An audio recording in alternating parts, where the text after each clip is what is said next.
साथियों, आप सब कैसे हो? आशा करता हूँ आप सब अच्छे होंगे। पूनम चंद एजुकेशन चैनल पर आपका हार्दिक स्वागत अभिनंदन करता हूँ। अगर अभी तक आपने सब्सक्राइब नहीं किया है पूनम चंद एजुकेशन चैनल को, तो अभी सब्सक्राइब करो। यह है अपना चैनल है पूनम चंद एजुकेशन के नाम पर, ठीक है ना।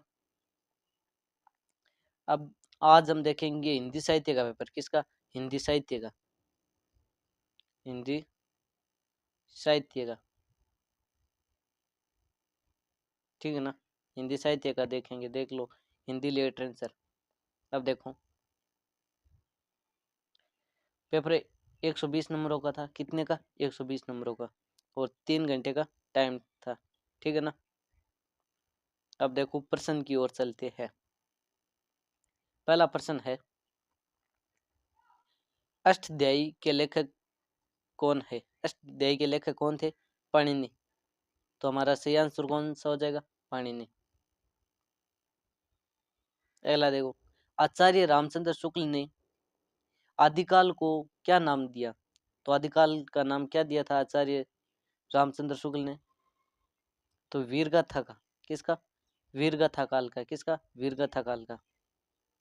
अब देखो, सर्वप्रथम किस विद्वान ने भक्ति काल को हिंदी साहित्य का स्वर्ण काल व स्वर्ण युग कहा? तो किसने कहा था? तो ये हमारा आंसर सही हो जाएगा, सही जॉर्ज ग्रियर्सन ने। किसने? जॉर्ज ग्रियर्सन ने, ठीक है ना। अब अगला प्रश्न देखो, खड़ी बोली के प्रथम कवि है कौन है? खड़ी बोली के प्रथम कवि कौन है? अमीर खुसरो। कौन है? अमीर खुसरो है, ठीक है ना। अगला देखो, कबीरदास जी की भाषा को सुदुखड़ी कहा है। किसने कहा था? तो यह हमारा आंसर सही सही होगा, आचार्य रामचंद्र शुक्ल ने। किसने? आचार्य रामचंद्र शुक्ल ने। अब देखो अगला प्रश्न, पुराणों की संख्या है। तो पुराणों की कितनी संख्या थी? 18। कितनी थी? 18। पुराणों की संख्या कितनी थी? 18। अब देखो, हिंदी का प्रथम कवि है। तो हिंदी के प्रथम कवि कौन है? तो हिंदी के प्रथम कवि है शर हपा। सर हपा। कौन है? सर हपा। कई कुछ लोगों को तो ये मनेगा नहीं, पर यही होगा, ठीक है ना। हिंदी के प्रथम कवि सर हपा। पद्मावत की भाषा है। तो पद्मावत किस भाषा में लिखा गया था? अवधी भाषा में। किस में? अवधी भाषा में। कौन सी हो जाएगी? अवधी भाषा हो जाएगी, ठीक है ना।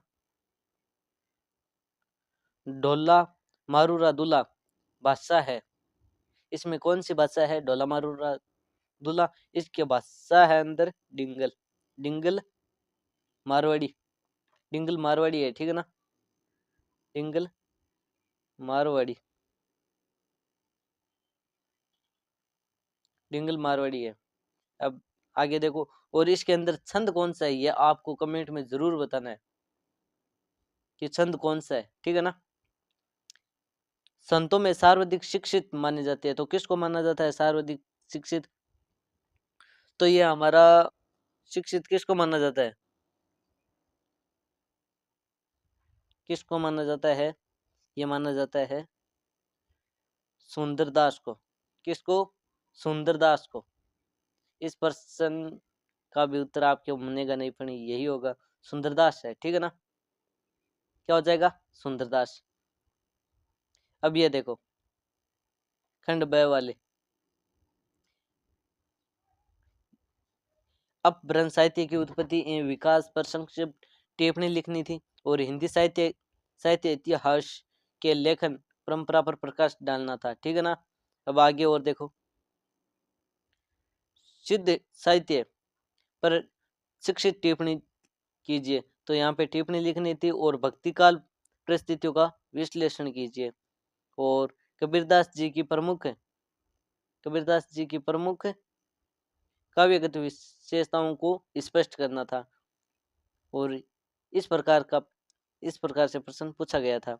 और सूफी काव्य धारा के उद्गम स्रोत एवं पूर्व परंपरागत पर प्रकाश टिप्पणी डालिए, इसके बारे में आपको बताना था। और इस प्रकार के ये प्रश्न थे। और पेपर तो बहुत अच्छा था, सरल था। आपको कैसे लगा कमेंट में सभी बताना, उसका उत्तर भी बताना, ठीक है ना। जब तक जय हिंद जय भारत।